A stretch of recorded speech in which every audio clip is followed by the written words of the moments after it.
I'm Zach Fagenson with Miami Today, and I'm here at the Adrienne Arsht Center for the Performing Arts for an interview with the new chairman of the Trust Board, Mike Eidson. Mr. Eidson, who's an attorney by trade, started as chair-elect and is now taking over his 3-year term as chairman. During that time, he said he's looking to bolster fundraising, both from individuals, corporations, and private foundations. Another project of his has been to figure out a way to bring dramatic theater to the center, which might not be at the center. The city of Miami is planning a theater at the Coconut Grove Playhouse's site. He said he'd like to see an expanded theater there and respects the city's plans, but if it wants help to build a bigger theater, he and the center support it. In order for this to be a great performing arts center and to fulfill the mission that we've got, the role that we've got, which is to continue to be an economic engine for downtown Miami, in other words, help the economy here, and to we've already been a big part of the development around here, not just these high-rise condominiums, but in many other ways. People see downtown in a different way because the Adrienne Arsht Center is here. This is a magnificent facility, and one day I'd like to see people think of this like the Eiffel Tower, or like the Kennedy Center, or like the Lincoln Center. Sure. It's a city square where you go to, and you have a sense of ownership of that, and where it sort of represents Miami. In fact, already on Monday Night Football, they'll have pictures of downtown Miami. It used to be the water, and what was it? It was the water and Lincoln Road, right? Sometimes they would show Ocean Drive. Now they show the Adrienne Arsht Center. It's right smack in the middle of the pictures you see on TV on Monday. So you can see the change, and that's a good change because people see that Miami's putting money into culture. And I think that we're actually an example for people of what you can do and how you can do it right. And we had great dreams. This was a very bold project. Well, first thing you do is you establish how much money you need to raise. And now, that's why I was talking about increasing people's awareness in town of the role that we play. This multifaceted role that we play of making this a better city that people want to visit and come to and relocate their businesses to and create jobs downtown. So they look at it and they say, they're doing a good job. We need to help them.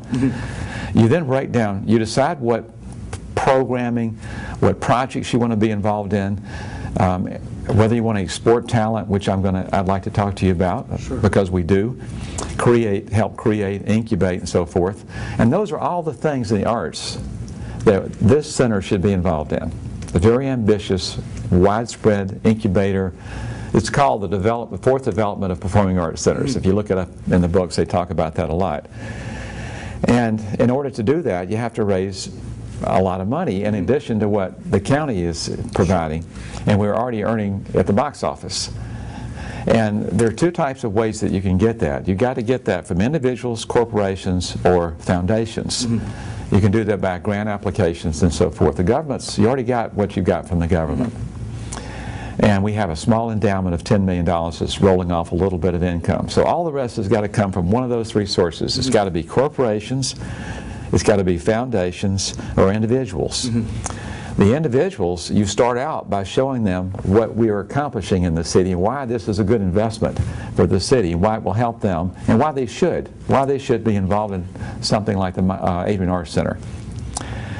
You've got to show them a consistent pattern of excellence, that you know what you're doing, you're running this thing right, in order to encourage them to invest in something that you want to get them involved with. The second one is works the same way with corporations and foundations. They have to see the good coming out of it. We got $225,000 grant today for 3 different projects from Wells Fargo. We're going to unveil tomorrow night our walls, our donor walls, which show you over 500 people that have given $10,000 up, including a whole row of people that have given over $1 million. Wells Fargo now is over $1 million because of that gift. We have gotten Susanna, who came over from the mayor's office that you asked me about just a moment ago, is working on that private sector development. Development means, that's a different word for fundraising. Sure. Okay? And she will be working with me, and the chair of the development department right now is Evelyn Greer, and trying to find places where we can find the money we need to fulfill our financial obligations, our needs. And you've got to encourage people in different ways to help you with this. And so anyway, we're starting there. We're going to unveil the wall. Those 500 corporations and individuals gave $130 million, if you count the Sears property, out of the $450 million. That's probably the largest amount of money that the private sector has given to any performing arts center in this country. Okay? That's a lot of money to get the private sector to build a building downtown. That's gonna, and then Miami-Dade County came in and paid the rest and paid for it. So they made this commitment to build this unbelievable facility here, designed by Cesar Pelli. It's like, I like to compare it to building a mansion on the bay. You would not build a mansion on the bay and then turn around and walk away from it and not live in it. Sure.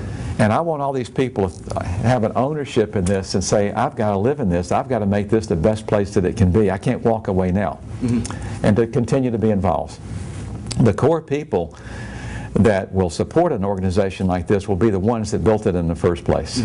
They have the civic sense of responsibility. They're the ones that see we need it and what it'll do to the county, and they're right. They were right. Now they can open their eyes up and see how it's being operated and say, I did the right thing.